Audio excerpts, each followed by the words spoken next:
Fala pessoal, bem-vindos à nossa aula de hoje. Nós vamos entrar de cabeça no fascinante mundo das máquinas térmicas e ir atrás do verdadeiro santo grau da engenharia, a máquina teórica perfeita. Desde a Revolução Industrial, a humanidade tenta descobrir como extrair o máximo absoluto de energia de uma fonte de calor. Então a gente vai entender exatamente como essa mágica acontece, desde o motor ali do nosso carro até as gigantescas usinas de energia e descobrir por que a física coloca uma barreira intransponível nas nossas ambições. Peguem os cadernos, foco total e bora começar.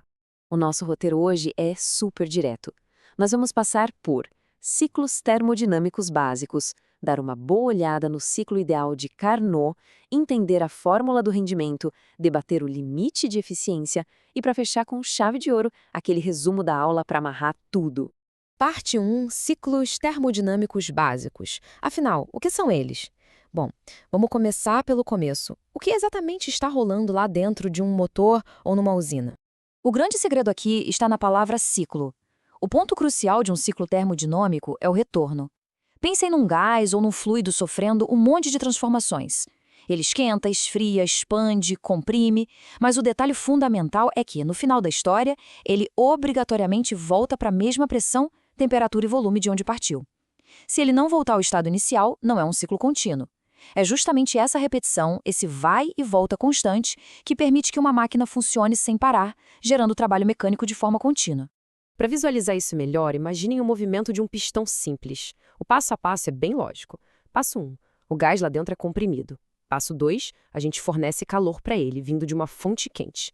Esse gás se agita loucamente, a pressão sobe e ele se expande. Passo 3. Essa expansão empurra o pistão com força, gerando movimento. E é isso que nós, na física, chamamos de realizar trabalho. E aí vem o passo 4. Para o pistão descer e a brincadeira recomeçar, o gás precisa ser resfriado, rejeitando o calor que sobrou para uma fonte fria. E o ciclo recomeça. Gira e gira. É exatamente assim que o calor vira movimento na prática. Tópico 2. O ciclo ideal de Carnot, a nossa máquina perfeita. Agora que já sabemos como uma máquina térmica respira no dia a dia, vamos dar um salto no tempo, direto para o ano de 1824, na França, para conhecer uma sacada simplesmente genial. O engenheiro francês Sadi Carnot se fez uma pergunta fantástica. Qual seria o limite absoluto? Se a gente construísse a melhor máquina térmica do universo, qual seria a eficiência dela? O problema das máquinas reais é que elas são bagunçadas. Elas fazem barulho, vibram, têm peças raspando umas nas outras gerando atrito e perdem muito calor para o ambiente. O que Carnot fez? Ele imaginou uma máquina puramente teórica, uma máquina impecável, zero atrito, nenhuma perda de calor acidental.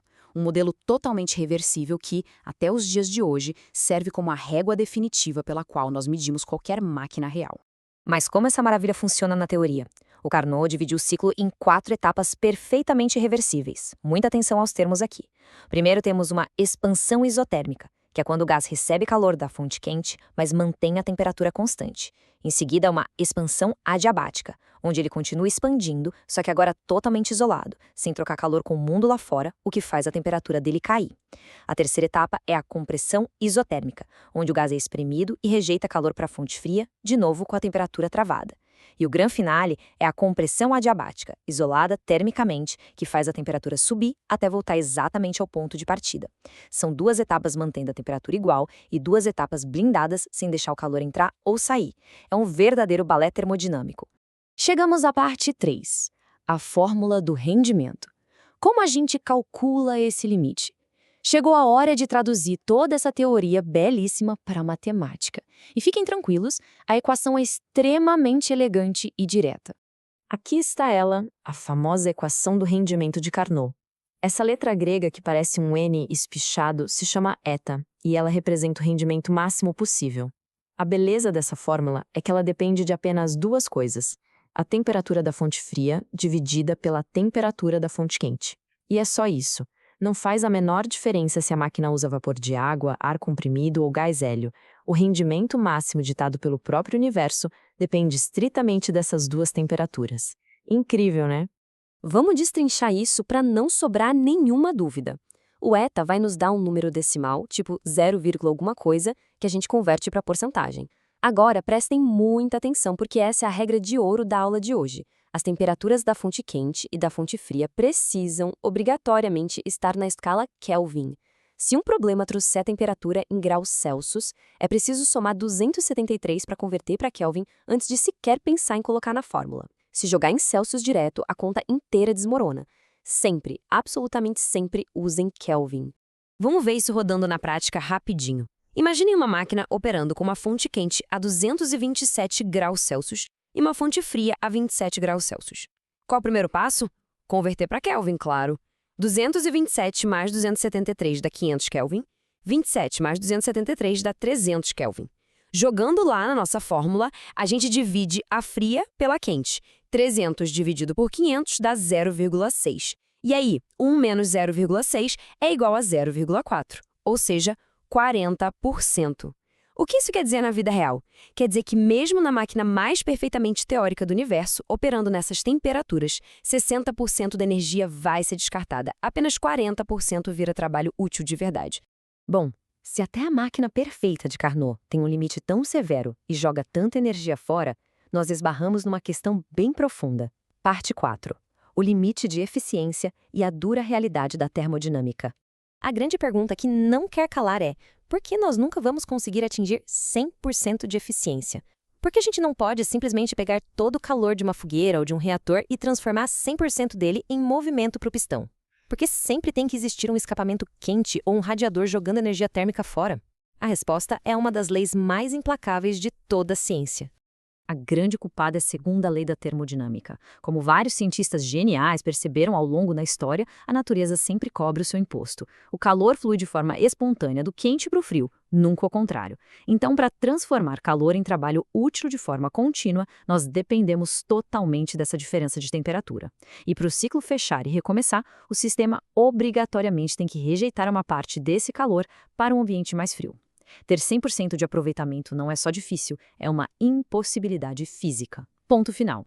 E por que a gente não consegue nem sequer chegar no limite teórico do Carnot na vida real? Tem uma analogia espetacular na literatura para explicar a tal da reversibilidade perfeita, que é a alma do ciclo de Carnot.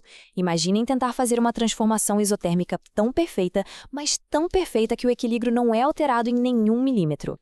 É como tentar atravessar de fininho uma sala gigantesca cheia com 1 milhão de crianças dormindo com audição super sensível, sem dar um único passo em falso que acorde qualquer uma delas. Na teoria, faz sentido. Na prática, é simplesmente impossível. Qualquer vibração, qualquer passo, ou, trazendo para a física, qualquer transferência real de calor gera uma perturbação irreversível. E é exatamente por isso que os nossos motores reais sempre vão render bem menos do que o limite calculado por Carnot.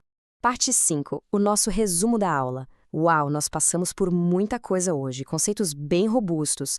Chegou aquele momento de amarrar as pontas e garantir que a base ficou sólida.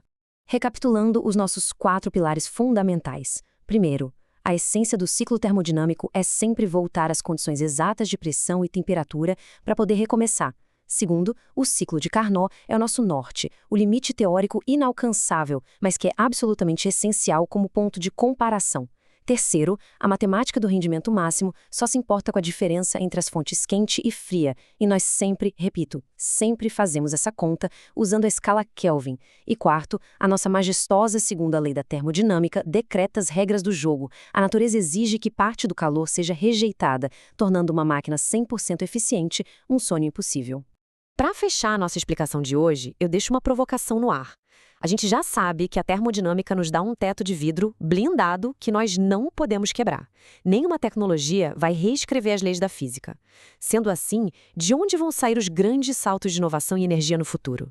A engenharia do amanhã não é sobre tentar quebrar as regras de Carnot, mas sim sobre descobrir como ser incrivelmente inteligente jogando dentro dessas regras.